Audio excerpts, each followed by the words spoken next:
we're going to redo this now. So now we are live for episode 8 of Gage's Gusts and Gullywashers. We got another guest this week, my coworker Taylor Watts from the New York State Mesonet. She's our QA/QC specialist. Mm-hmm. Hi, Taylor. How's it going? Hello. Great to be here. Thanks for inviting me on your podcast. Hello. You're welcome. This was a last minute. I think I texted you 2 days ago, seeing if you could do it. Hey, I'm always down for a spontaneous adventure. So. Right, and it worked out that you were already out here too. Exactly. So, great to have you. Thank you. Thank you. A pleasure. Quinton, how's it going in St. Louis? How's the arch this morning? Generating weather as usual. Nice. Is it under the inversion, over the inversion, or no inversion? Why would you ask me that? I have no idea. You don't know? We don't do soundings. What? Yeah, you do. No, we don't. I thought you had a sounding station there. No, we do not. Where's the closest I one will then? eventually, but... No. Soundings are cool. Should get you a LiDAR. Yeah. And a radiometer. You can just take one of ours. $50,000 I can borrow? Oh, you're going to need more than that. That's the eBay price, but if you want a good one. Do you want to hear a story about a LiDAR? Sure. Oh my gosh. So at my old job that I worked at, we had a LiDAR out in Buffalo. And no, wait, this is the one that was in California. And we got a call from our site host and they're like, you need to send somebody out because you guys got robbed. We're like, what are you talking about?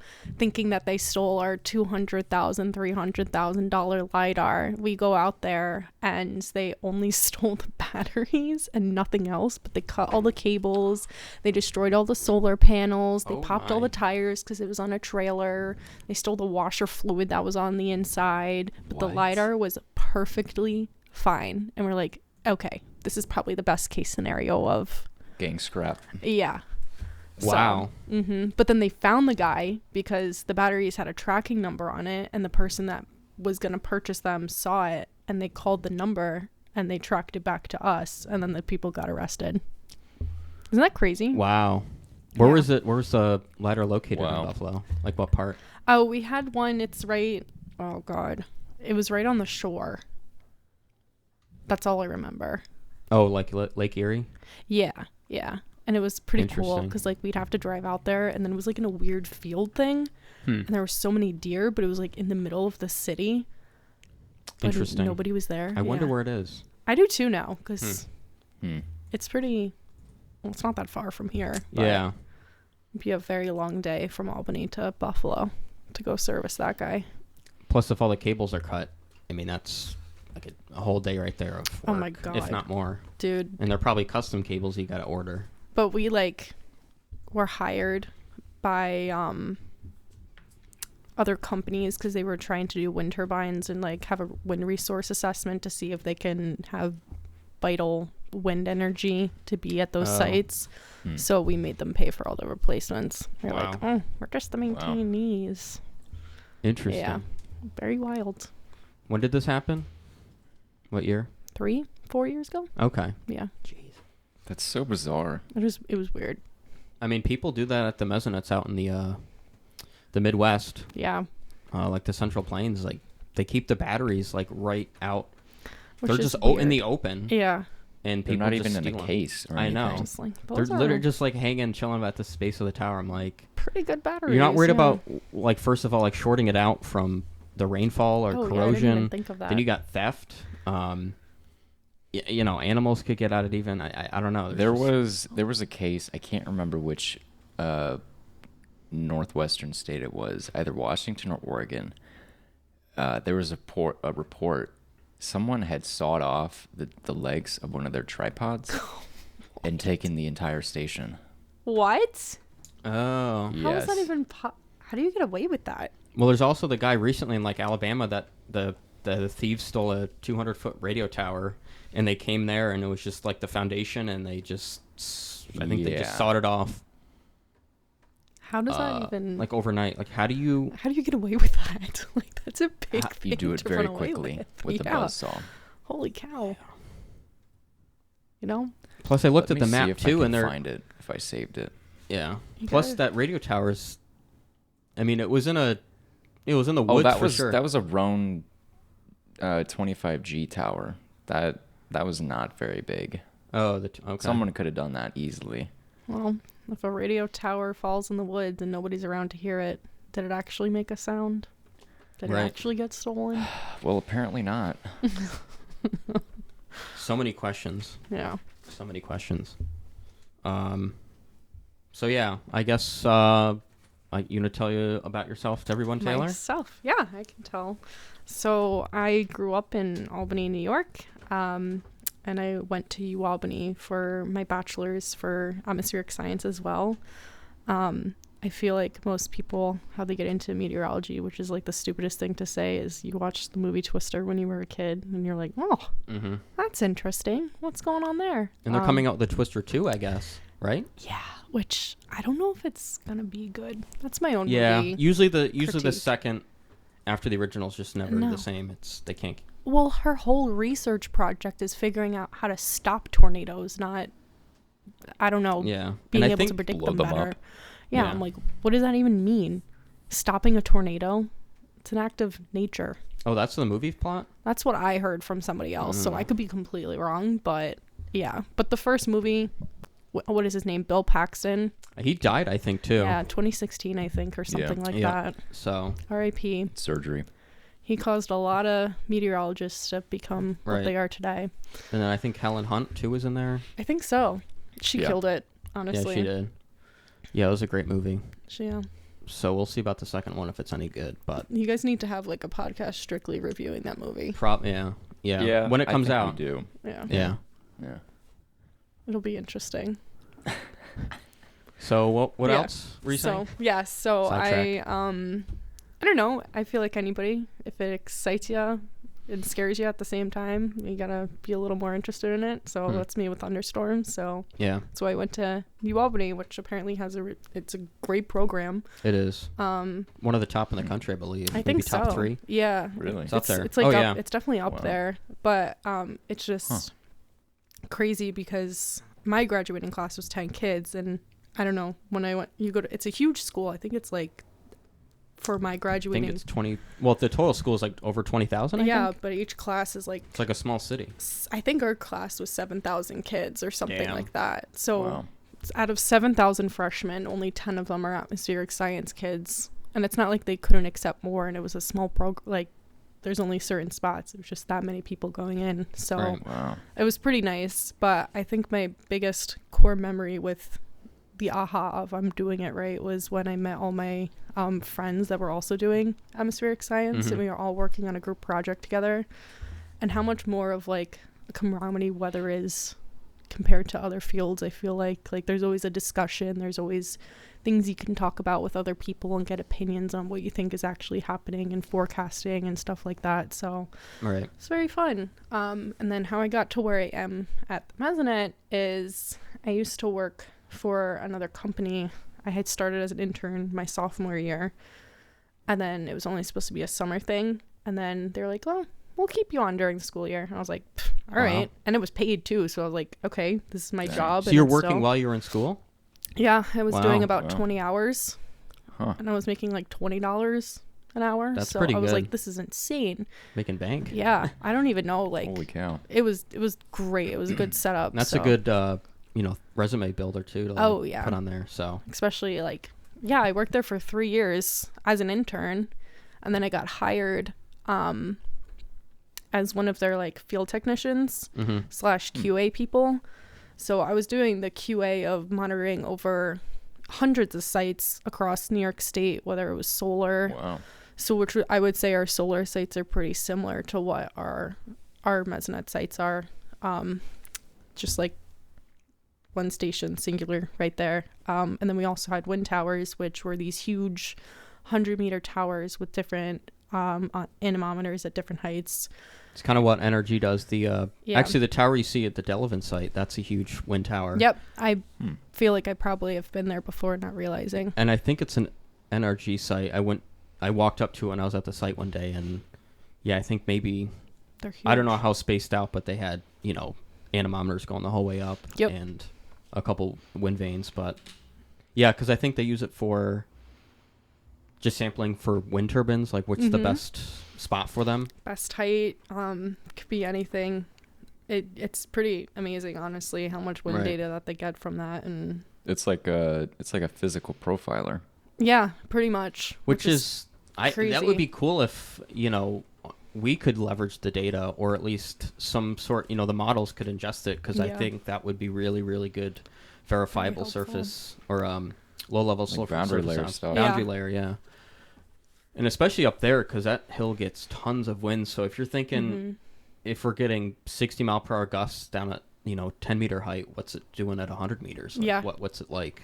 pretty freaking fast, I can Plus, tell you could even that. verify it with, if you had a LiDAR too, you could verify that data as well and use that to correct it maybe, or Yeah. I don't know. And that's what we would kind of do too, is they would have those towers, but then maybe like less than a mile away is the LiDAR, because it'd be at a different area, because it Oh. couldn't be by the tower. And then we also had a thing called a SODAR, Oh, which is yeah. pretty much like a LiDAR, but it uses sound waves. And I remember going to visit one we had to map out the area where it was and get readings from it and then go home. But it was in this poor person's backyard. Like, they had a pretty decent, 4-acre yard, and they allowed us to rent a little plot and have it there. And you can hear it Wow. from their house. And that would just drive me crazy. It's just Wow. like a boop every 10 seconds. That'd be cool. Yeah. Oh man. It was crazy. But so I did a lot of their QA stuff, because we had to monitor these things. And then I would also ended up later on hiring techs so that they would go out and service them, because we couldn't go down to Louisiana every single week to go and Yeah. wipe off sensors. So we would So- hire somebody to go do that for like $80 an hour. So they live down there, right? Yeah, they were like they So had like to a be in remote. certain, yeah, Interesting. in a certain area. Wow. I wouldn't recommend it. Like, your job is so much more cooler, because this is like you go once a week to clean, and it takes you an hour, and you get $80. That's about it. Oh, so you're not actually working 40 hours a week. It's just No. like freelance, I guess. It's most of them were like retired people that just wanted something to do, kind of thing. I would do it on the side, but I would too. Yeah. They have a few around here, so I wonder if they're still hiring people.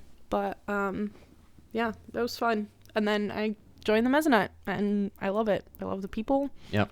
Working with you's fun, so it's good Even stuff. though I just basically call in. I don't ever come into the office. I guess it's once a month. Yeah, So honestly, it's cool though, because I don't know, our other coworkers that are remote as well, hearing their voices and then suddenly seeing you guys in person, I was like, oh my god, Yeah. this is not who I pictured you to be at all. yeah. Wow. Walking in with It's a different feeling. yeah, you got the So. flow of the mullet. Yeah. Yeah, I was like, oh, Which you this can't man's cool. you can't really see it over the phone. But No, definitely not. Yeah, we should start doing FaceTime. video calls. Yeah, that'd be pretty That would be funny. pretty good, at least for visual, and maybe if you're trying to diagnose something remotely, just Yeah, if seeing it can help too. I did that with And bring it up on the op center, that would be- this big screens or something. yeah, That'd be cool. I did that a couple times, I think, like with other field techs, where I'd FaceTime them and I'm like, can you just show me what you're looking at? Because I have Yeah. no idea what you're talking about. It's definitely more helpful. Yeah. It's hard to do. There's so many wires and Yeah. things and whatnot. Yeah. I feel like I've learned a lot more at this job than my last one, though. Yeah, it's constantly evolving. I mean, Yeah. it's just never a dull moment, really. I mean, there's Oh, gosh, so no. much hardware to keep track of and take care of, and Yeah. stuff's gonna fail or whatever, go out of calibration and stuff. So Yeah. it's a lot of I think we have like over 1,000 sensors, right? something like that. Yeah. Managing and maintaining those for, Especially in the database side, yeah. it's Oh, God. There's still holes in it too that I think asset management's like questioning us, but they're just like, oh, we don't know. They're so Somewhere buried in weird. those. Yeah, and we, stuff got lost during the move too, from our old Yeah. office to the new one. I believe it. And of course, you're gonna lose stuff. It happens. But Oops. I don't think you ever went to the old office, right? I mean, so being You never, a you never worked student out of there. there, I've seen it before a couple times because my friends were interns there. Oh yeah, I wasn't, because I was at the other internship, so I was like, why do I need another one? Which I should have done, honestly, because it's credits, so I didn't have to take a class, and instead True. I'm hanging out with all of my coworkers now for Hmm. a couple hours a day. It's honestly ideal. It's It's very fun. Right. It's a good internship. I Right. have to say, as the person that trains them and runs it, but whatever. It's pretty fun, but Yeah.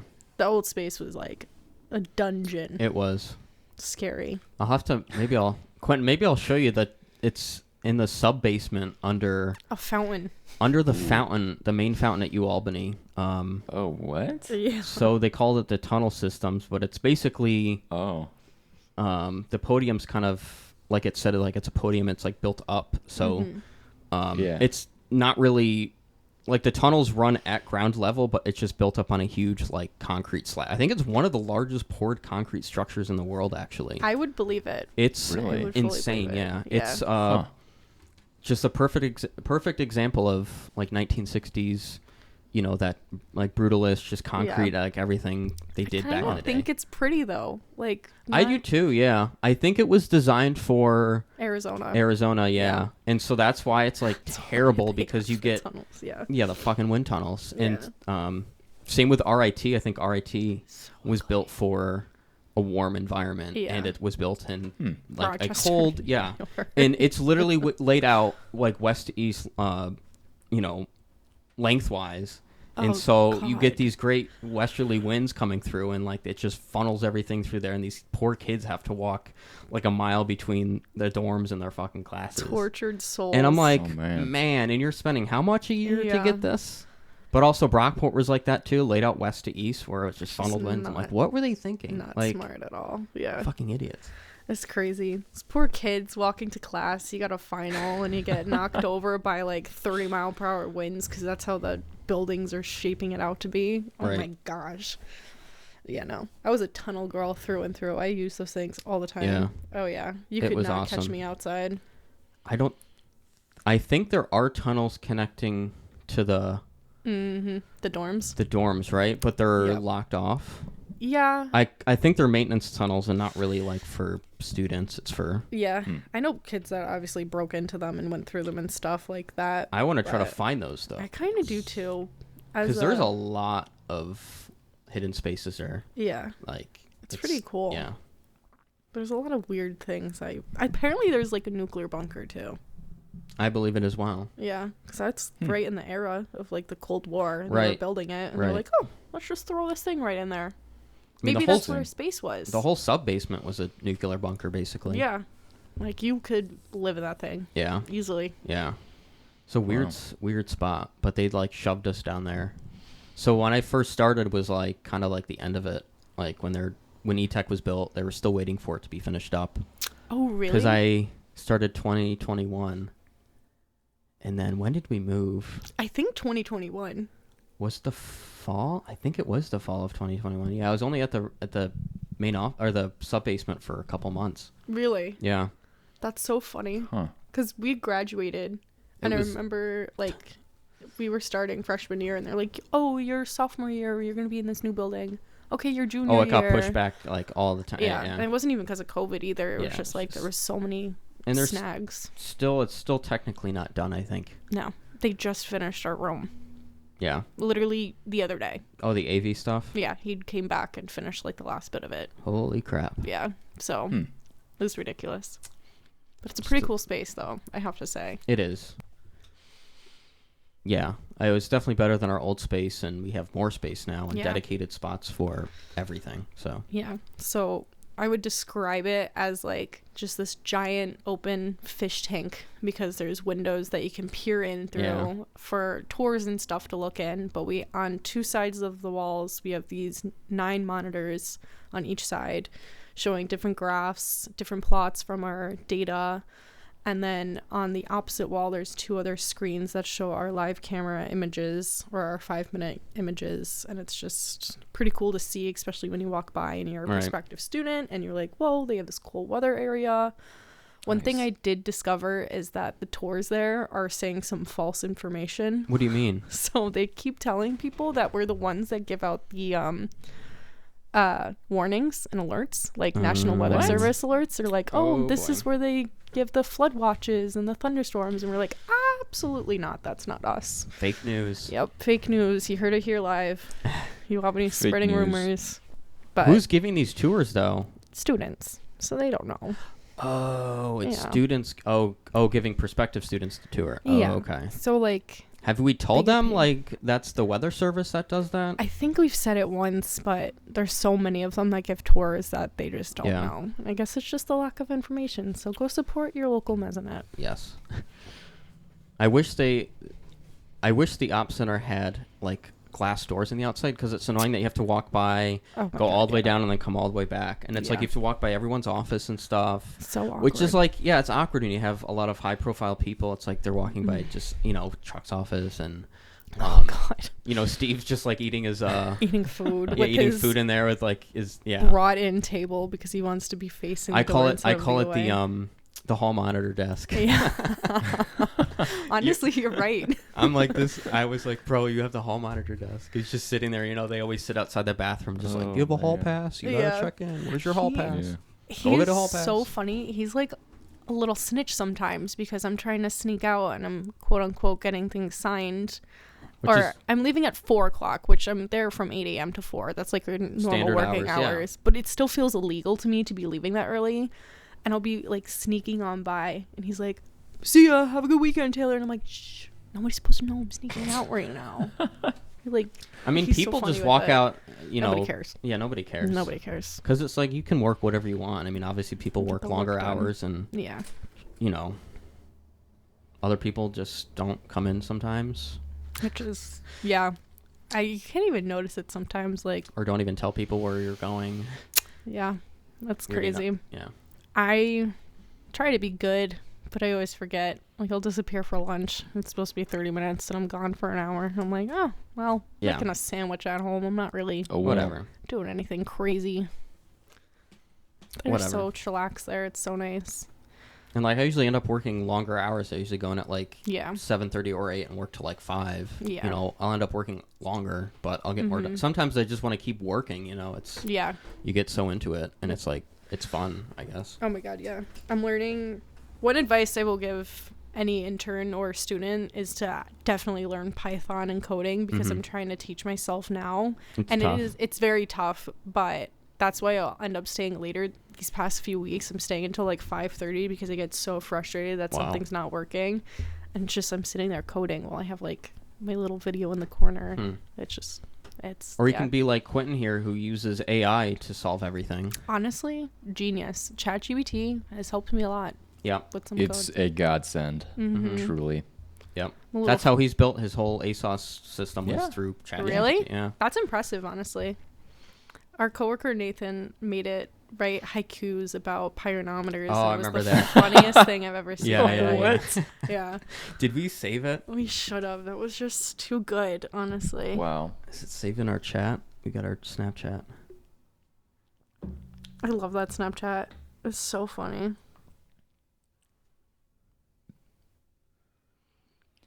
Wow. Cool. That's Hey, well, good. This one, Yeah. Steveson. What does it say? Jesus.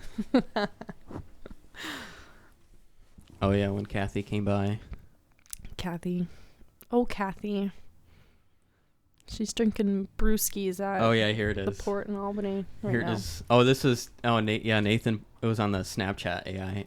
It says, "Write me a poem about pyranometers." It says, "Pyranometers, oh pyranometers, measuring the sun's rays. With their sensors, they are the go-to meters for solar energy in many ways. They sit atop solar panels, measuring sunlight on the ground, helping to make solar energy the cleanest energy around. Oh. With their domes and their detectors, they measure the sun's heat, helping us to harness energy and reduce our carbon footprint speed. So here's to pyranometers measuring sunlight all day, helping us to power our world in a cleaner, greener way." Snaps all around for Yep. that. That's Yep. Wow. that's just classic Straight right bars. there. I mean, Yeah. I could talk to it now, and I don't know. What should I ask it? What for like should we do another poem?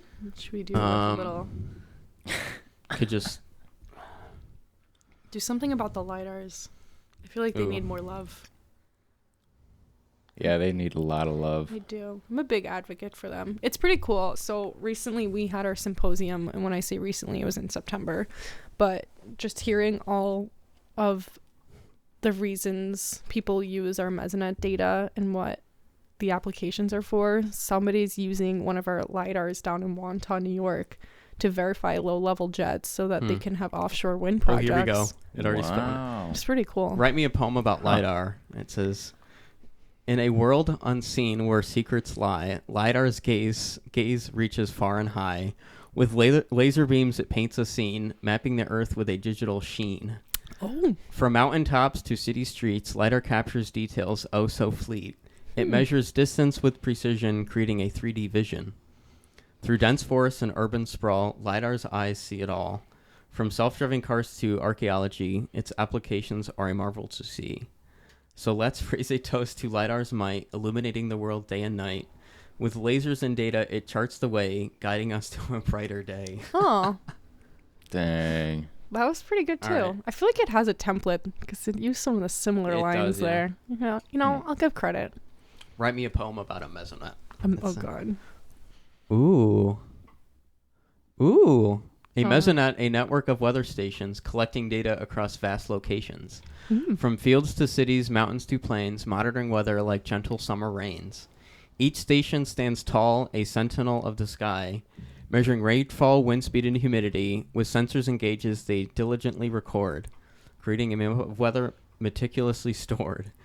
Through sunshine and storms, day and night, the Mesonet keeps watch with all its might. Forecasters rely on its data so true to keep us informed, helping us to pursue.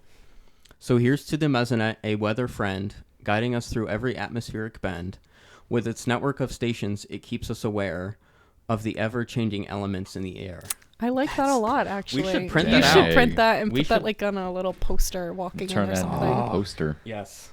Send that to June. She'd be very happy. Wow. Save. I'm gonna save it. Screenshot it. So, Quinton, you live in Missouri? Where do you live? Unfortunately, yes. Wow. Do they have a Mesonet? They do, but it cuts kind of bad. Really? Oh. It's targeted toward ag, but their stations are so old. Oh. Okay. That sucks. I feel like all states And need them. their Mesonet like actual page that displays the data is lackluster at best. Really? They need some volunteers to help them out. There's not even like WinBar plots Oh. or anything. Well, that's just... It's like a 400 by 300 pixel PNG or GIF Okay.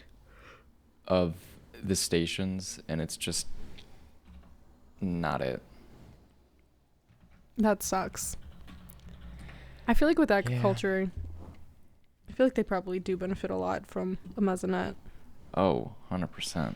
Like with us, we have 3 soil probes at 3 different depths, 5, 25, and 50, and I deal with all the data requests, and a lot of them are sometimes like farmers who just want to see if there was a frost or something, like can that help them determine when to plant, or if, I don't know, sometimes they're like farm damage or something, like there's like high winds and they need to prove it to insurance, and I don't know, Oh, I'm sure that's super helpful for claims and stuff. oh my god, yeah, I deal with a lot of forensic weather stuff, and they're probably like a big majority of my week is because there's some claim of somebody slipping on ice and they need to know the temperature and if it rained, and oh, we have camera images, can you see snow on the ground, okay, like Right.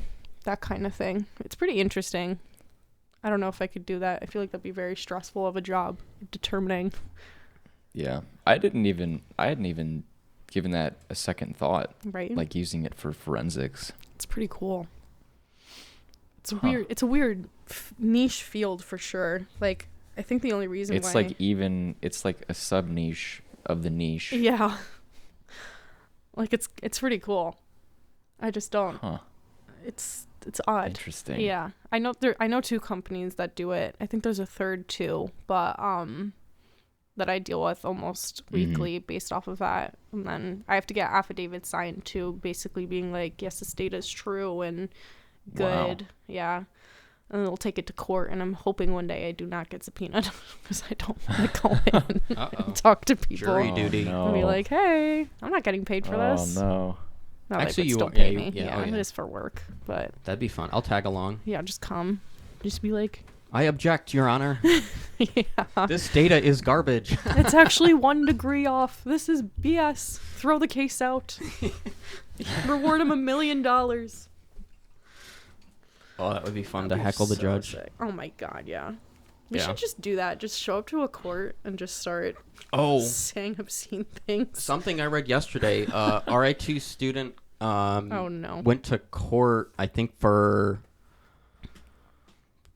He sued some girl for... I don't know what it was. Something happened. I think it was like a hate discrimination or something. And so that he lost the lawsuit, I think, or the case, and the same day he like threatened to kill 2 of the judges, like the federal judges. Oh my god. And so now he's gotten charged again, I think. And I was reading part of the court documents, and like he just went off and was like saying, How much of an idiot do you have to be to threaten a I should find judge? it. He said something like a half retarded monkey could do better or something like that. And I was like, there was just a lot of bad stuff in said there. that? It was Holy bad. cow. Yeah, it was bad.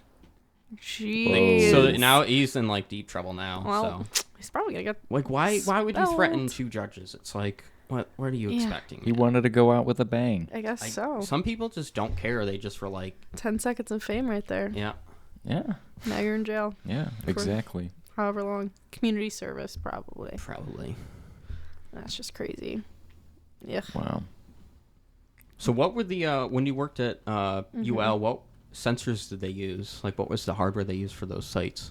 Oh. Do you remember? Ooh, I do remember a few. So we had the tipping buckets that you have in your little. The Texas Electronics, I think. Yep.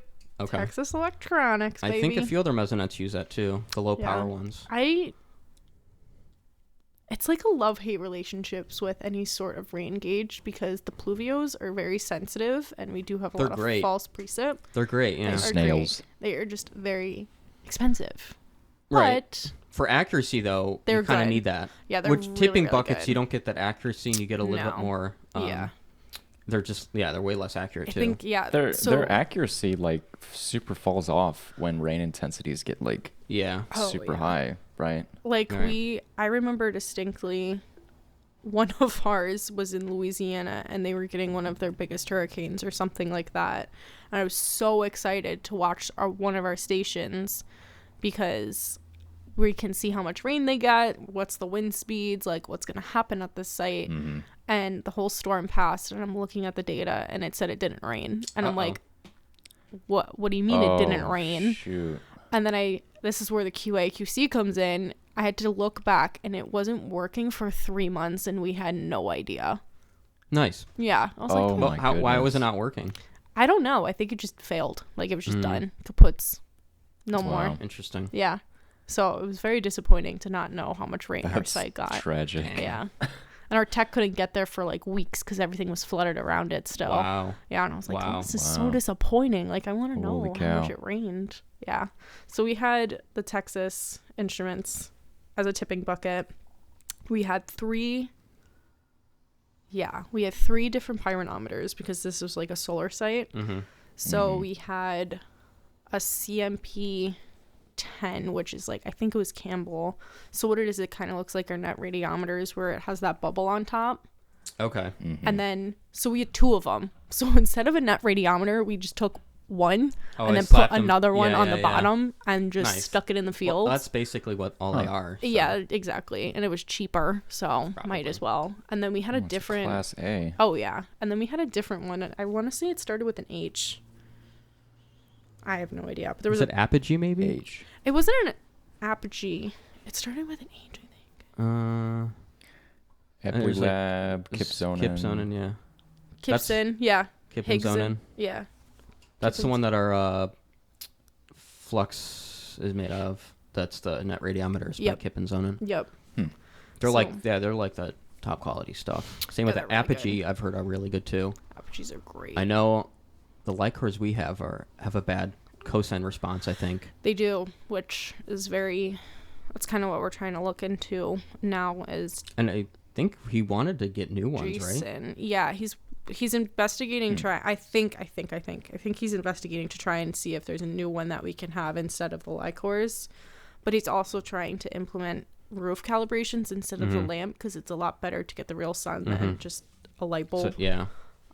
So we're kind of trying to study that now. We had a couple go out in field and we're comparing them to flux. Interesting. Yeah. I'm not that good at like comparisons like that, so I'm very intrigued on what the outcome is, but so far they're reading significantly better than they were before. Right, yeah. So but what else? Yeah, it's pretty cool honestly to see the before and after of when like you replace a sensor. So I think the pyranometers get replaced every couple years. 2 years. Yeah, 2 years for those. And then our temperature probes, I think, also get replaced every 2 or 3 years or something like that. HMPs as well, I think it's HMPs, I think, are 2 or 3? 2 or 3 years. I can't keep track of that. All get calibrated in-house, which is huge in saving us money. Oh my gosh, yeah. And like our pressure, I think we only had one go through rotation last time. Which is, it still hasn't gone because we just didn't have any because they don't go bad. So we have one pressure, but yeah, with at the old place, we would send them out to get calibrated and bring them back, which was really expensive, but it worked out because some of these sites would only be there for, I think, max 3 years. We had, like, they'd only be there for 3 years, then we decommission them and then set them up somewhere else for somebody else to decide if they wanted a solar farm there. I remember, like, I would have to work weekends sometimes because they would be out commissioning a site, and then they would send me the data over like email, and I'd have to check the data and be like, okay, this needs to be tweaked a little more, this needs to be tweaked. They'd send it back to them, then they'd send me more, that kind of thing. Honestly, it was fun. Like, I don't mind working weekends if that's what I'm doing because it was entertaining to me. Like, it's like investigative and solving, and that's kind of what I love the most about this job. It's just like the little, okay, this is broken, how long has it been broken, why? Yeah. And you hit the spot the other day at Randolph. I was kind of skeptical that it was the blocks, and it said right in your ticket, like, replace the blocks, and I'm like, we'll see what happens. And as soon as it did, it like came back instantly. I'm like, oh, okay. Yeah. Those things are such little soil probes, or I think it's just not putting the desiccant and sealing it up. Like, critters have been able to get up through the tubes, build nests in there, water gets in. Just another failure point, but it's crazy. Yeah, I honestly rather a terminal block than another soil probe. 100%. Yeah. So that's what it was. Honestly, it was kind of like okay, I hope this is it, because if it's another soil probe that went bad, I'm gonna lose my mind. And that was brand new. Yeah, so that was still under warranty. So so we could have sent it back. We have another one under warranty that I need to send back too. It was at Indian Lake, and so recently we've discovered that sensors age, of course, but our soil probes are tending to go a little more missing now because they're old and they've been there since install, and some of these sites have been there for 7 years. So these ended up will go missing, and then one of our techs replaced it at Indian Lake, a missing one, and I thought it was weird that it was really warm. It was like 25 centimeter should be cooler than 5 centimeter, but it was reading like maybe 3 degrees warmer. Yeah. I was like, you don't really know. I'm not the biggest soil it's fresh person. Soil, but you have to get it like a settling time. Exactly. So I gave it a settling time, and then it just wasn't really settling. Should take I was like a couple days. Okay, 10 days. 10 days, okay. I think are standard, and it just wasn't settling. And then that's when we discovered Rush is also like that. I replaced that one. I think that was at 50. Yep. And then White Face Mountain is also like that. Yeah. So so they they either have that, or they just end up intermittently, they come in and out, and then they just fail like altogether. And then they won't come back. But I'd say for 7 years for a sensor not having to be touched or even replaced, like, is pretty good. It's kind of impressive. And it's like they're going to fail. I mean, they're sitting, in water for days at some points, and they're full moisture. 7 years for something like that is pretty good. But so, I mean, you can't really blame them. I mean, other stuff could have a higher failure rate, or it could last longer. I mean, it just depends on how well the gaskets. I mean, I don't know how to take those apart. Like, there's no... Oh, there's no way. Like, so I think they're a hammer? Just sealed completely, and it's like the only way to access them is to like send them back because Yeah. there's no screws or no ways you can screw it. Like it's all Like the one unit. only way that we're testing them is literally just can we plug them in and are they showing And they're up? kind of a black box. We don't know what's underneath them. No, I have no idea what. I just know there's solid copper wires coming out of them, red, blue, black. Right. That's it. 4 prongs. One's temperature, one's solidity, one's moisture. The other one I think is ground, Okay. and that's about it. Interesting. I think. I don't know. Yeah. Think. Yeah. I know the prongs mean something. They I've do. been told them. I think like that. So Okay. I can't be quoted. But no, they just. It's the one thing that sucks is that it's all at the same time, and we don't have the back order of them to go out and replace them. Right. So that's where the testing comes in to see if, okay, are they actually failed, or can we send them back out to just be a little Band-Aid on the problem for a little bit until we get more? Because That what'd you kind of say, thing. like a good third of them had to be thrown out or half? Oh, yeah. More like, than half? More. I think the only ones that were able to go back, I think we tested 50, and the only ones that were vital to go back were 9. Damn. Yeah. Holy So cow. did we throw out the other ones? We have them in a box labeled retired in our storage. But somebody asked us if we had spare bed soil probes so that they can test them. Who did? I have no idea who this person is, but I think we're going to send them to him. An outside guy?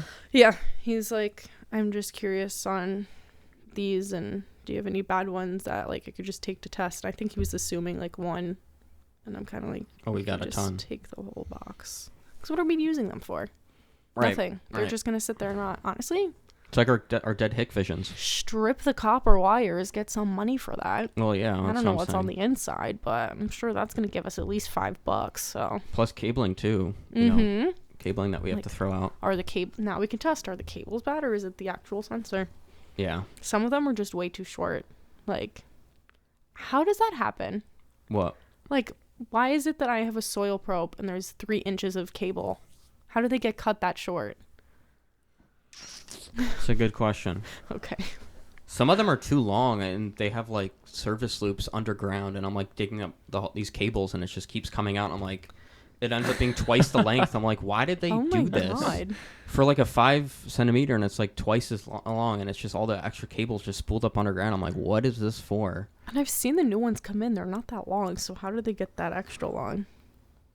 I think it was just the tech, whoever put them in, just wanted extra room, maybe to, like, in case they moved, but they're not moving that much. They're Where you not, need like no. feet and feet of. They're not cable. moving feet. No, they're moving I mean, like they're 5 I- centimeters. But Yeah, they're moving maybe like 5 2 or 3 inches at the inches. most or Yeah. something. Like over Not- 6 not years. 6 feet. No. yeah, in no. 6 years. Yeah. If it I moves don't know. 6 feet I in would 6 be- years, You're on a I'm- fault line. Yeah, Yeah, I would be you- worried. You gotta move. Like the rest of the tower shifting and coming down if that's the Yeah. case. That's crazy. I gotta go to the bathroom, so Okay. keep talking. Okay. You can keep talking. Too much coffee. See, I told you. Coffee is the bane. Too much coffee. So, Quinton, where do you work? I work at a calibration lab. Oh, that's cool. What company? Yeah. It's TICMS. We just got bought by Transcat. I don't know Okay. if you're familiar with them. They're based out of Rochester, actually. Really? Mm-hmm. Would they make you move back or no? No, they're just buying up labs all over the place. Gotcha. That's kind of cool. What is your big instrument that you calibrate? We calibrate everything: torque wrenches, pressure gauges, temperature, dew point, Oh, that's or cool. relative humidity, weight balance, What's your dimensional things. That's cool. What's your least favorite one? Well, I'm there more as the quality guy, Oh, so okay. I make sure that the cal certs and the stickers we put on them are right. My least favorite Yeah. that I've done, probably, I don't know, probably like thread plugs. Thread plugs. They're So in manufacturing and stuff, and you want to make sure like you've machined something, so you've got these like threads, Mm-hmm. and they're super precise dimensioned, and so you have what are called go and no go members Mm-hmm. on either end of them. So you can screw one in and it'll fit and be like, oh, this is to spec, and then Oh. the no go shouldn't be able to go in, and if it does, that means it was machined incorrectly. Oh, okay. That's kind of cool. And so you calibrate it by using a super micrometer, which is like a super duper accurate micrometer, which just measures like the width of things.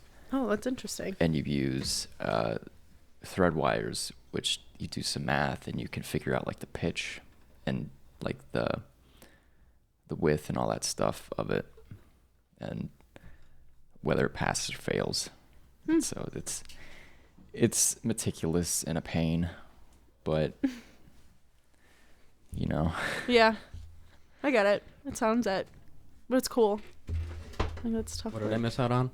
Talking about thread. What was it called? Thread Plugs. thread plugs.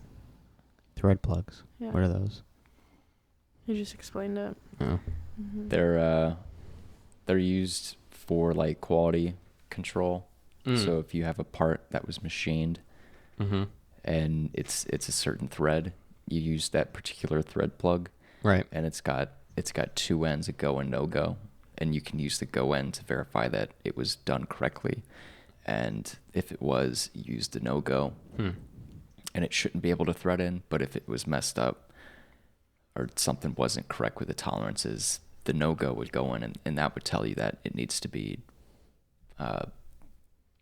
for a material review board or whatever, that it was bad. QA. Yeah, basically. QA's cool. It is. Mm-hmm. It's not my cup of tea, but No? So What do you mean? You're always like on Slack like, hey, did you see this? well, I'm like, oh I my mean, God. yeah. I mean, I'm just trying to look for problems, but I guess I'm not like so meticulous about it. I don't know. Yeah. Apparently I'm not that meticulous because I miss some stuff. I mean, it's all right. It's just human nature. I Yeah, mean, it happens. It we wasn't could too bad. replace you with an AI bot that That just is true. so. Yeah. Just Which- have OpenAI do it. Mm-hmm. Which I feel like we could be doing that. At least, I mean, you'd still need human interaction with it, but Yeah. at least I wonder how good a robot could do just looking at data Well, and just giving it parameters saying if the temperature goes You need down. really good training data for that, You know what though. is so funny Right. is we already have that implementation. Is that the word? Implementation? Yeah. Yeah. Yeah, yeah. So basically how our QA works is we have the raw data, right? Mm-hmm. And it gets picked up by this program that we bought from Oklahoma Mesonet that they've had. And we give it all these different specs. So we have a spatial test. So is it one site compared to all the sites around it, right? We have a like test. So is it like the other sensor, that kind of thing. There's all these other odd tests as well that can go wrong or anything like that. So that gets run through a computer system, and then it outputs the plots for June, and then we can see different warnings on it, like it could Interesting. fail, like a suspect flag, so that we label as a 1, like this looks a little suspicious on what the computer thinks, so let's go and take a look, or a warning or a failure or whatever. That's how we get those failure warnings, is because of this QA thing. But I also get these other generated emails that will give me the raw code numbers for the sites for it as well. And I recently just got taught how to go into the system itself and pull all the information of like what actually is going wrong. So like Interesting. it'll tell me only 1 point based on the email, but if I go in the system, there could be 15 that I didn't point out, kind of thing. So we already have an automatic AI, I guess, going through our data, telling us if it's good or bad. And then we're the second set of eyes to go over it again to make sure that the program didn't miss anything else, Right. which tends to happen. Like if you have a frozen prop, it's reading correctly. It's just reading 0 because there's nothing, like it can't spin. You don't have the context of the bigger picture. Yeah. Because the machine can't, Yep, exactly. you know. The machine can't pick up, like, Well, can it's not learning from it. It doesn't seem like. right? I guess It's just AI strictly is given up. incorrect. Yeah, it's just a program that's run. It's just given set parameters, and if it goes beyond It's those, like a yes no tree. yeah. Pretty much. It can like. Well, that's where determine- if you have 2 different temperature sensors, 2 different wind sensors, like Yeah, you'd have that it's good to to compare. QA it, in real time to actually verify that yes, it is going wrong, because you can't really verify it if it's just one single sensor. You just assume that it's in calibration. Yeah, you but can never know. Like we can just think of one of our temperature sensors. Like if it's reading a degree bias, we don't know it's having a degree bias if there's no other bias for it to have. It's just faulty and we never know. Right. So it's crazy. So that's why we have 3. Wow. 3 temperature sensors. Where's the third one? CHMP. Well, that was the second one though. Well, 9 meter.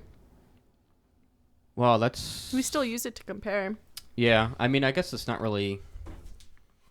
I guess you could, but you still get the inversions and stuff too. So Yeah. So I mean, I think look at Chasey. I don't know if you remember over the summer. that had that whole cold bias, yeah. fiasco. Yeah, like that having a cold bias. I don't know. Sometimes if you just had that sensor, you could just think a cold front went through and that was really it. right. Or I mean, you could even verify it with another HMP at 9 meters, could. and then That would be something. I don't know if they'd want to do that. probably not. It's No. twice as much hardware to take care of. Yeah, and it's very. Kind of pointless, but It's an annoying sensor to begin with. yeah. That thing gets a little wet and it's done. Well, yeah, it'll ruin it too. Dude, was it? It doesn't like high humidity. That's why Yeah. it can't really report correctly or it's less accurate at higher humidities. It's so annoying sometimes. Is like it can read. We don't flag it if it's reading 101, but if it's Right. reading 103, then we're like, okay, it's wrong. Right. Like there's that weird like standard deviation for it. So Huh. Yeah. it's weird. 103 is our threshold out of percentage of humidity in the sky, Yeah, I feel like 101 would be like a threshold. right? I would Yeah, think the same but, thing. Yeah. No, 'Cause but the things can get super saturated though, right? yeah. Like it's rare, but it's possible. Hmm. So 103. That's the number. Hmm. Super saturated HMP. Noted. I guess it could happen, It could. right? And it's cool because like we have the cameras to check too. Like think of fog. Like I feel like that's a good super saturated event right there. Yeah, yeah. Or freezing fog. Ugh. Right. The interns were True, making fun yeah. of me so hard a couple weeks ago because I was saying freezing frog. And they're like, really, Taylor? And I'm like, all right, these kids. So that's all they say now. They're like, oh, freezing frog. Oh man, Yeah. I love them. it's you? rough out I there. do. They're like I love that they bully me and I can bully them back. Put them in their place. Put them in their place. This is why we don't pay you guys. Exactly. So I had one intern. He loved to like make me go crazy. Like he really just wanted to see me pull my hair out of my head because he was hiding rocks, these little tiny rocks all over my office. Wow. And I found one and I was like, oh, this is funny and cute. On my 20th one, I was like, they're everywhere. Like, where are the ones that I'm missing? Like, I think the latest I found one was 2 months ago or something like that. But then they decided to pick it up a notch and they put a boulder on my chair and put my blanket on top of it. And I sat on it and I was like, what the hell is this thing? And I'm telling you, the rock is probably the size. I think a toaster would be inaccurate. Like, it's like, Oh my gosh, Like, it was where do you pretty big. find It's that something big? like yeah. that? And we're on Wow. the 3rd floor. So you had to trek that through the, like, How did he get it lobby. up there? I don't know. So he works at a different, he's an intern at a different place now. And I was talking to the workers there because, like, sometimes they'll come up to my office and stuff. And I was like, oh, he's working for you. Take this rock. And they're like, why? And I'm like, just put it on his chair and don't say anything. And he thought it was funny. So, yeah, they like to mess with me. Yeah. Gremlins. They are college students. So. They are. Yeah. Menaces. Can't I'll bring a rock for you. Thank you. I appreciate it so No, just bring much. me your pressure ports.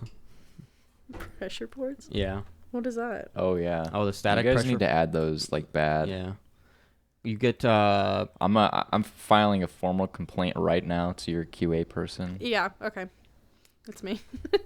yeah. We All don't right. have a. We should have a complaint line, We should. We do. which is just the email. Yeah. I will fill Which it goes to June. to the brim. But it should be an automated form, just like your name, email, like yeah. what's wrong, and like maybe a checkbox of like what site you're inquiring about, and we could keep tabs on which ones get. I should bring that up. Oh, you should bring that up because that's a really good 'Cause idea. People could Yeah. like they could submit mean- tickets saying, "Hey, something is up with this," or I have a question Like, about a site or something. It's like a Yeah. redundancy thing. Because then we could actually Yeah. get numbers and see which site people are How inquiring about the many? most. Yeah. Well, the funny thing is that we never know what site is being used the most until it's down, and then there's like 10 Yeah, people I emailing know. us, and they're like, "Why is it down?" And we're like, "Oh But my it's a God." good thing. It's a good thing, you know, because Yeah. that means people actually are using it and are checking Exactly. it daily. So Just like regular old people, not Right, not right. us weather nerds. It's like mom and pop yeah. looking at their local backyard weather station. So, I mean, I just hope more people know about it, but still a lot of people don't know agree. about it. No, Yeah. I think more people need to. I think we've been getting a lot of good publicity recently. Oh Like, yeah, definitely. had the governor come in twice last year.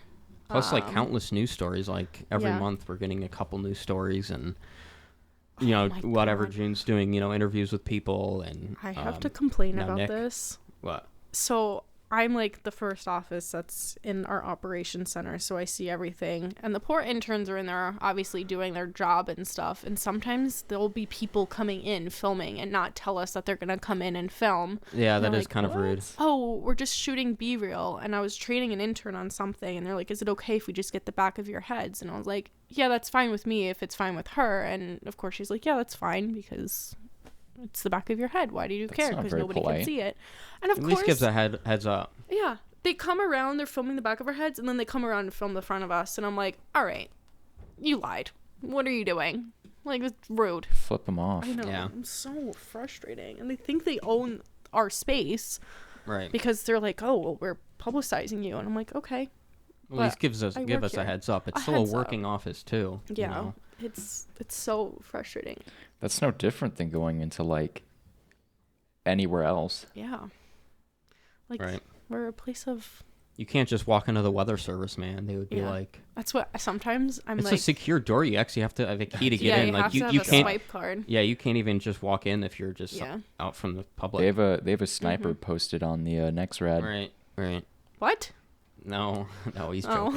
Oh. I'm like, that's honestly impressive. Maybe we should do that On E-Tech. on Jeez. E-Tech, just in case. Oh man. They have that little hut. Oh, yeah, the rooftop balloon launch. Yeah, That's is got not a even camera on using. it. They Does literally have a security camera on the roof, There's like on the door. which is so weird to me. They have very high security at the weather service. We also like But you they've need probably- to have distinct clearance to get to the roof as well. Like you can swipe and get on, right? Yeah. Okay, yeah. Students can. I can. Students can't. I don't think DJ can. Interesting. Yeah, like they were shocked that I had clearance, and I Wow. was like, I mean, it makes sense for me. A little, not really, Maybe, to yeah. be honest. But well, if I'm giving tours and stuff, Actually, I don't think I get access to the observatory on the 4th floor, or that might be the 5th. I don't either. Yeah, I think that's only for students. I'm like, Yeah. I don't Hmm. like this. Or it's the I think it's the garden outside because they have that little garden. Yes. I don't get access to They- that, which is weird. Yeah, that's. I mean, Which they I don't know. use that. I'm saying they should grow weed there, have like rooftop weed. You know, I'm sure a student can make that a project, and But it doesn't get. It's only getting like the second half of the day's sun because it's got a huge That's wall blocking the the east worst part of it. spot to have like Yeah. plants. I have the best office But they because should just put some tomato plants up there. You don't have to worry about like squirrels and Yeah. stuff up there. You know, animals getting at it. or maybe the freaking hawk will. He's a G. Do hawks eat tomatoes? You know, I don't know. I don't think. I don't think so. I think they're more interested in squirrels. Maybe So Yeah, can, more like- your small dog. right. small dog. Yeah, probably. Oh my gosh. So one of our software engineer person, DJ, yeah, he took a picture. We have this hawk that like loves our tower so much in our parking lot, and he has a picture of the hawk sitting on like the fence with a dead squirrel and its like claws. Oh, I'm like, this yeah. is disgusting. Classy. I think I put that on the newsletter. Wow. Did you? Yeah. Yeah, it was like It was a little gross, I'm not gonna lie. And it's like, ugh. But sometimes you'll see his face and his tail in our live stream from our 30-meter tower. Oh, yeah. And we'll see birds, like, sticking their heads down or something like that. It's so funny. Wow. I love them. That camera's got to get replaced, I think. It keeps having issues. I'm shocked you weren't the first one to climb up and just do it. Well, it's just the wintertime. It's kind of cold, too. And especially with that tower and you get winds up there, it's I think he's doing not it. ideal. Huh? I think he's doing it next week. Who is? Nick. He's climbing up to the top? Yep. No shit. Because it sucks. That camera. So what's happening is, it's not that it sucks. Like, it works. So what it redoes is this camera resets its password and it resets its settings. So we have it so the time and the date aren't in the top corner. But it'll restart itself and it'll put it there. But then it'll kick us off of our live stream as well that we have in the Ops Center. So then I have to go in, change the password, plug the password back into the live stream, have it back on again to run for 5 minutes, and then restart itself again. Oh, wow, it's that bad. It's so bad. Like, sometimes it'll be like 6 times a day, and other times it's Holy nothing crap. in a week. It's weird. Wow. Yeah. I wonder if it just needs a hard reset from the camera itself. Like, the back of it, you just hold it down for 3 seconds or something. Maybe. Do those like? But need you're probably better off just replacing it and then fixing it later, and not having, because you don't want to reset it and then have to climb up again and replace exactly. it. Like nobody has time. Also, it's a big ass tower. It is. So, I don't know if it has a firmware update that it needs. I don't even know if our cameras get that. They might. They might. What we discovered, which you know this, but I think Quinton will kind of find this funny. Our cameras, some of them we discovered have microphones on them, so we can turn the microphone on and pull a live stream of the site, and we can hear everything going on. Not a good thing. So Sam, you gotta be careful what you say now. No, I'm just kidding. We're not gonna do that to you guys. But it's only 9 of them. I don't think it's any of your sites either. Burdette. Oh yeah. I think that's it. Burdette. Camden, maybe. Interesting. Camden might be one of them. I know Voorheesville, North Hudson. Yeah. Because we turned North Hudson on, and you can hear the birds chirping in the background. And I was like, this is eerie. Well, if you think about it, I mean, I don't know if you could use it for precip, but there's really nothing that makes noise unless it's hail. I was thinking thunderstorms rolling in. That'd be cool to pull the live stream on. That would be pretty sick. The big screens in there, and have the we have speakers, so like we can have the speakers connected, and we can listen and hear it, and that'd be kind of sick. Over the summer, you could catch me out there all the time watching this. Our data bill is going to go through the roof because of me. I know, and I think we've had to pay a lot in overages. Yeah. Oh, I believe it. Because sometimes interns forget to disconnect. I forget too sometimes. I did it once, but I'm pretty good about it now. So the loggers or the cameras? The logger. Like, you'll be connected to the logger. It's not using much data. It's using a good chunk. Oh, really? Yeah. If you're connected for 2 days, that's like $200. Well, I mean, it is 3-second data, so. Exactly. Like, it's crazy. Or, yeah, I don't know. The rest of it's just weird. Jeez. Yeah. Oh, that's over cell too, so you got to be careful about that. Yeah. That's why, like, with our E-Tech, we call it the E-Tech 30 camera, it doesn't cost us anything because we're, like, hardwired into it. So we have direct access through the Ethernet cable to the live stream. And we don't have to pay for internet. So. No, yeah. Like, it's hardwired through our Wi-Fi that we're all connected to. It's a great camera. Yeah. It is a good camera. Like, it's really good quality. It just sucks that it's resetting. I want to put a robotic one up there.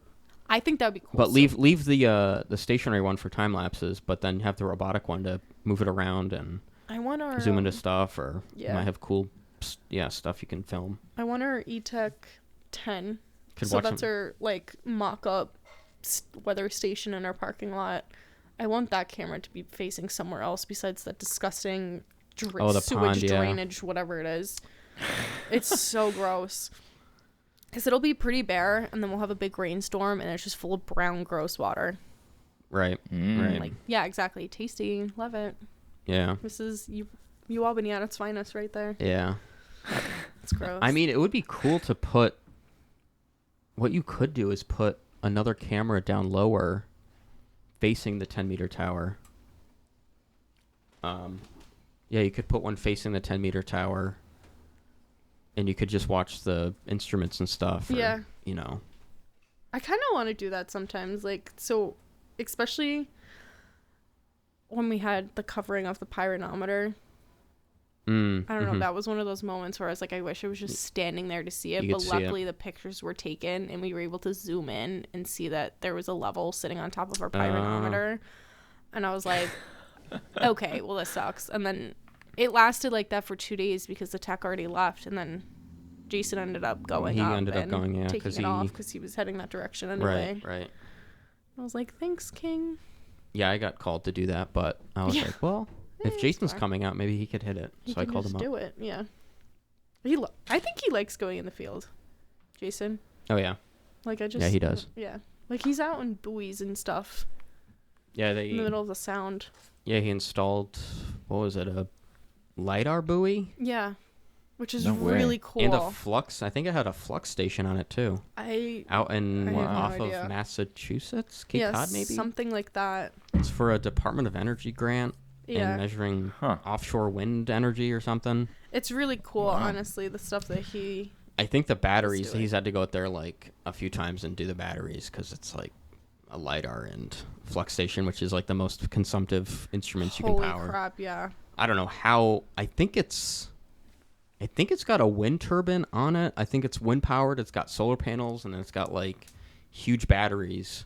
So I think it's like Holy cow. it might even have. I think it has a backup generator as well. It's got everything, like all forms of power. That's awesome. We Wow. need that. Because the backup generator, I think, is like for the backup, but I think that can last for like a a couple while. weeks or something Which is off Whoa. of gasoline crazy. or diesel. I think they got big diesel tanks on it or something. So it's like a huge. That's good for the I environment. really would like to see a picture of it. It's gotta Yeah, be how pretty big cool. is this buoy? It's got to be big. I'm like thinking of the tiny one. I'm like, there's It's a generators. cruise ship. Yeah. Seriously. The barge. It's a barge. Holy crap. That's But how do you huge. get that data if it's moving up and down with the waves? Like, how do you get accurate data? What do you mean? Like, if it's a So- buoy, it's moving with the waves. So how do you have a LiDAR if it's just like moving back and forth? Like, it's not going to be able to scan data correctly. Unless they account for that with some... There has to be Like some gyroscope sort or of- something. They've Yeah. got a. Yeah. It's Jason. He figured. He He can figure it out. Figure it out. He's a smart guy. He is. He's really smart. It just looks at the bubble level on it. Yeah. That'd be kind of funny. Yeah. Just self-leveling. You'd need like a gyroscope of some sort. Well, think of, honestly, this is how I'm thinking of it. You know, sailboats, you have a stove on it, and it's not anchored yeah. down. Maybe it's on a swivel to stay stable. Yeah, it'd be like a gyroscope of some sort, a Yeah. stabilizer. Yeah. Could be. Yeah. You know, Some I'm gonna counterweight or ask him. something. Yeah. I'd be How does interested. this Those work? have the head can move, right? Yeah, I'm not sure if this is... I don't know with his, actually. don't but ours know. definitely move a lot. I don't think it's one of Or our if it's lighters. like It's got to be a fixed thing, like a celiometer. That's what I think it is. Like I think the it's a cylinder fixed one. Yeah. Yeah, just shoot straight Huh. up. Yeah. Very curious about this. I don't understand why we don't have those. Oh. I mean, I like the wind cubes, don't get me wrong, but the other ones work just as fine. Yeah, I know they make different versions. There's also smaller ones too. You know, Yeah. their technology's better. We had I don't know. We had this program that I used in my old job that they developed, and it was called Windographer. Hmm. And what was so nice is you could just pull raw LiDAR data into the program, and it automatically like fits it pretty much. Wow. Yeah, Wow. it was an impressive. Wow. Honestly, I'm gonna ask Nathan. I'm gonna be like, hey, we should use that. Maybe. Is it a proprietary software then? It's got to be. I have no idea. And would it work with our data? I have no idea. I don't either. I mean, we would be using raw CSV files, so I feel like that Oh, could that's right. easily be. Like, we weren't using NetCDF, I think, for these at all. Oh, We we're just not. started using NetCDF files, and they're kind of cool. I'm just like teaching myself to just open graphs or something. Oh, how to Yeah, pull the data from it? yeah. Mm. And have you opened one just like in a notebook? I think so, and it's like all this jargon. Gibberish. I'm Yeah, like, gibberish. this is alien script right Yeah. here. How does Yeah. this even translate to like weather? It's yeah. pretty crazy. I want to know the history of those. Like, who's like, this is a cool thing. You know what I mean? Yeah, yeah. Who developed it? Yeah. And how is like it used for every single application, Yeah. basically. Yeah. Like everybody requests a net CDF version. I'm like, Oh, what? for the data requests? Most are CSV if they don't know what they're doing, but like a lot of professors or students that maybe they're getting their masters or something, they prefer net CDF over CSV. Yeah. I think it's easier to work with for coding. I know CSV is pretty limited Yeah, to pull apart. makes sense. It's a UCAR thing. What? NetCDF? Yeah. UCAR, University of The California. Colorado. University Corporation for Atmospheric Oh, Research. that's right. I know University NCAR. Corporation? That's what they call it? That's interesting. Yeah. That's not good. That's intense. They made AWIPs. I thought Raytheon made AWIPs. I think they did. They did AWIPs too. I think Raytheon built that. Oh, yeah. No, you're right. Yeah. Northrop Grumman, Northrop Grumman. Raytheon. Oh, they're the same ones that Yeah. made Never the USPS trucks, the long, ultra long, or extended ELVs, extended long vehicle, or I don't know. It's like Interesting. they could go like a million miles. Huh. They were thinking like those postal trucks were like tanks, like no air conditioning. Like I don't even know if they had a radio. They're like bare bones, super cheap. They last like a million miles. That's crazy. Wow. So they're pretty sweet. I would get one. Yeah. Damn. I should. That'd be fun. Be a fun summer car. Maybe. I don't know. Yeah. Yeah. But, Could just put like free candy on it. oh my god. Free wind monitors. Absolutely. That would only get you. Sign me up. Sign me up. Alone. I would drive I'll around take New Albany. 2. You get Eric Creighton pretty quick. Yeah. He's Snatch so 'em up. funny. We had a student who, when he knew it was a windy day, he had his own cup anemometer that he put on top of his car. Oh, was the in And speed? record it. Yeah. And he'd record the wind Oh, speed on top no. of his car in the parking lot. And I thought it was like the funniest and cutest thing ever. Yeah. Because he's such a He's in good a- kid. Like, Yeah. he was probably the Not best the in-speed. intern that we've had. Yeah. Which sounds so mean to say. Like, oh, was we great. can't have favorites. No, I'm having a favorite, and it's Eric Mhm. Creighton. Mm-hmm. He was awesome. Another good one to Yeah. have on the podcast. Yeah, you should definitely put him on the podcast. should. And I honestly will come out just to witness that because I love that kid so much. He's now studying at Stony Brook, I Mhm. think. in Yep. a, like, master's PhD program kind of thing. Wow. Yeah. Yeah. He'll still email me and he'll be like, oh, I noticed the snowboard shifted on the site. And I'm like, Wow. thank you. Doesn't even work for us. I know. giving us he's free just giving us free advice. advice. Yeah, Yeah. Like, you're so good.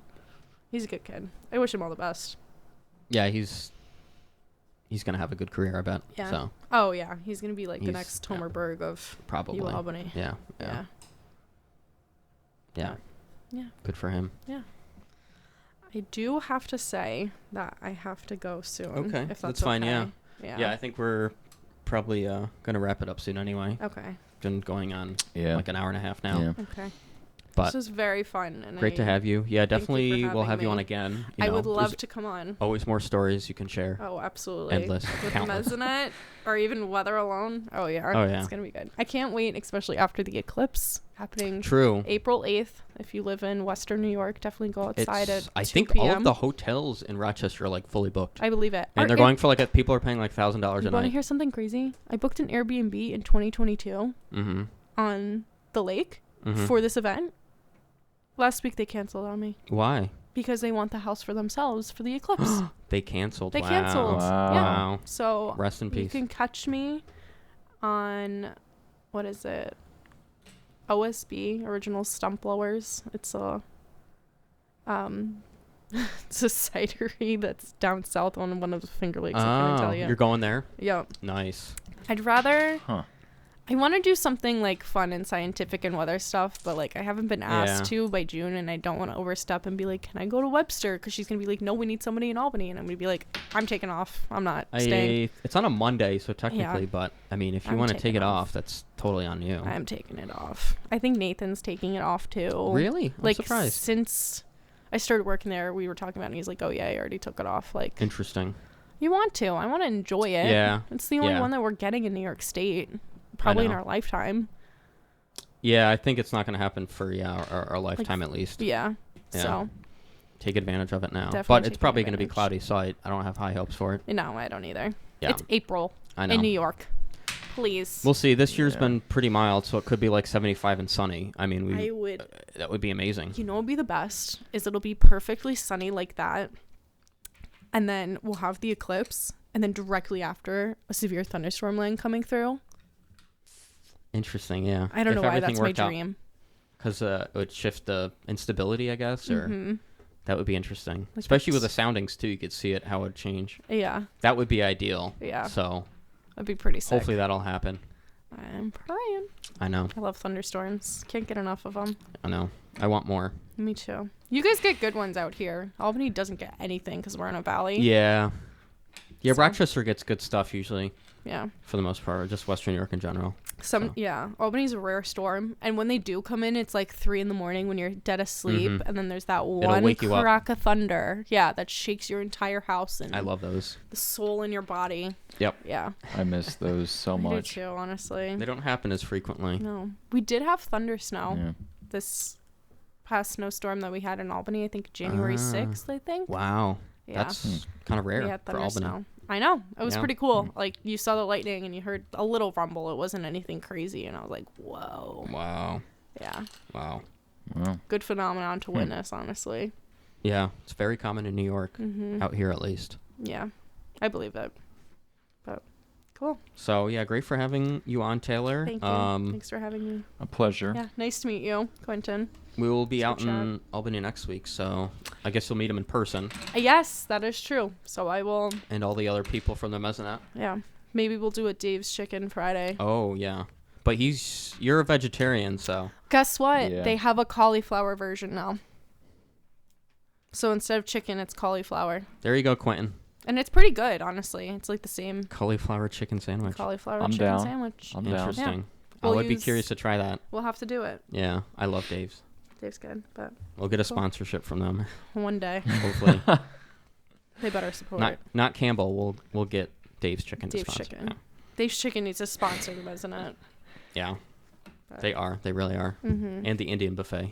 Oh, God, Doja yeah. Grill, I think. Okay, yeah. One put or a the other rubber were on chicken there. on every tower. Oh, yeah. Rubber chicken. Well, there's a Mountain Dew bottle probably at one of every station, so don't you worry. Yeah. Oh, yeah. Oh, yeah. Oh yeah. Mhm. But cool. All right. Thanks, Thank you. guys. That's a wrap for us here for episode 8. So stay tuned for, I think next Saturday we'll be live from the Northeastern Storm Conference in Burlington. Quentin and I will be there. So should be a good one. That will be our 9th episode. So Excited. look out for that, Very excited. everyone. All right. Take care, everyone. Yes, sir.